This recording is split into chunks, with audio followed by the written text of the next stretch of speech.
I will forever associate the smell of these Purell wipes with my time in the legislature, I think.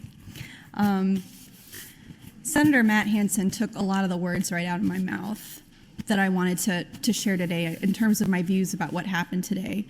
One of my guiding beliefs, and something I tell my kid all the time, is that 99% of the problems in the world is because people don't do the reading. It's because people don't look at the syllabus, and it's because people don't do their reading. Just because, colleagues, you don't know the rules, or just because a person doesn't know about a certain procedure, doesn't mean that you were tricked. It doesn't mean that some trick or something was pulled over you. The rules that we have in this book that we debate, and we have plenty of time to research. We can research the legislative history behind the rules, we can research the reason behind the rules, and we can research how they've been used, if they're new, when they were introduced, why. That onus is on all of you to read and understand. And you don't have to do it. You don't have to look in this yellow book and see what the tools are in your toolbox that you're able to use to achieve your means. But if you don't stand up and say that you were tricked when something happens that you don't understand.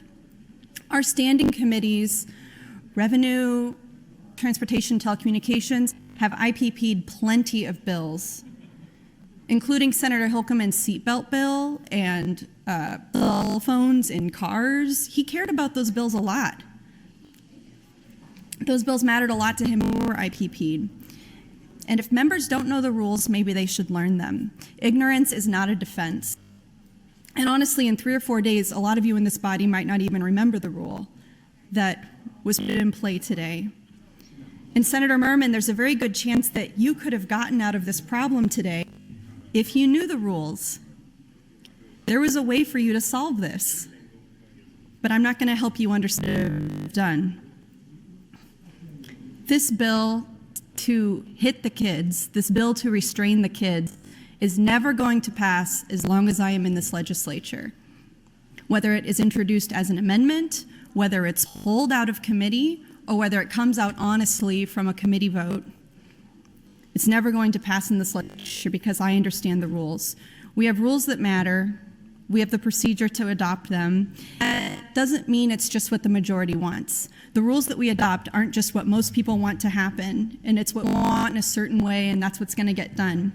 There were rules introduced this year because of that I put on bills last year, designed to stop me from being able to do that again. So if you want to get high and mighty about the process being fair, keep in mind that this amendment to restrain the kids was not prioritized.